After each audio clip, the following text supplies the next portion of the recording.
အဆုတ်တွေတဘာဝတိုင်းဘလို့တန့်ရှင်းမလဲတင်းရဲ့အဆုတ်တွေဘလောက်ညစ်ပတ်နေတယ်ဆိုတော့တင်းကိုယ်တိုင်မသိသေးပါဘူးပုံမှုန်နေမိကိုတွေယောဂပိုးတွေဒါတွေကိုနေ့တိုင်းတင်ရှူနေရတာပါ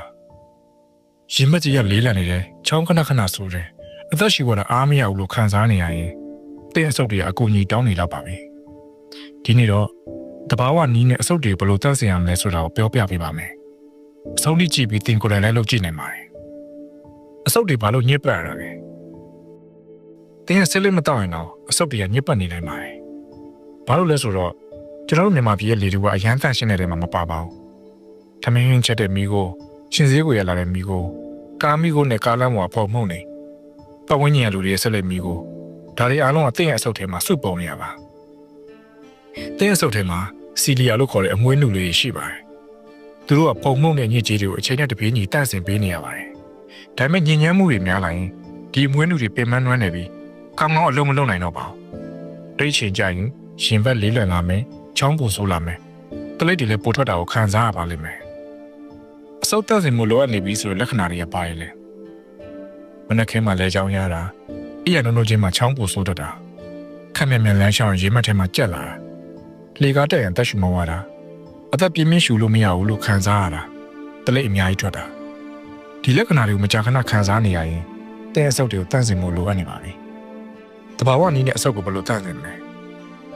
တရက်ကို10မိနစ်လောက်အသက်ပြင်းပြင်းရှူပါကပ်ပြင်းပြင်းရှူသွင်းမယ်3စက္ကန့်လောက်အောင်လာမယ်ပြီးရင်ဖြည်းဖြည်းချင်းစီရှူထုတ်မယ်မနေ့ကမှဒီလိုမျိုး10ကျင်းလောက်လုပ်ပြီးပါဒါကလေဝင်လေထွက်အတွက်အသင့်ဆုပ်ကိုချက်ပြီးတာပါ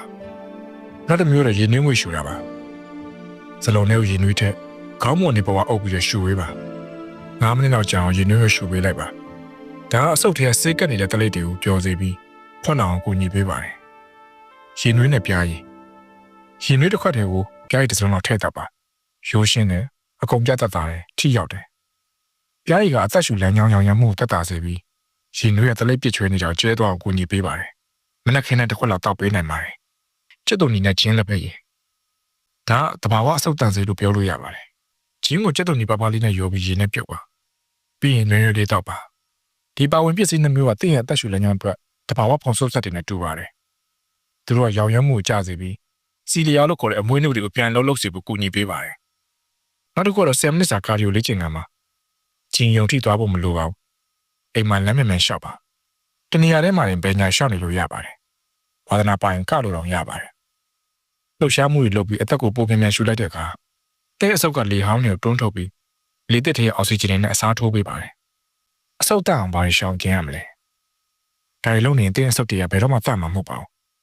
ဆက်လက်တောက်တဲ့သူတွေနားမှာထိုင်တာအမွှေးတိုင်းချင်းစည်းကိုလွတ်ကြံထွန်းတာလေဝင်လေထွက်မကောင်းတဲ့အလုံကန်ထဲမှာထမင်းဟင်းချက်ပြုတ်တာပုံထူတဲ့အခန်းထဲဒါမှမဟုတ်ရင်လမ်းဘေးမှာအချင်းကြနေတာတဲ့အဆုတ်တွေအခုတည်းက view site ပါ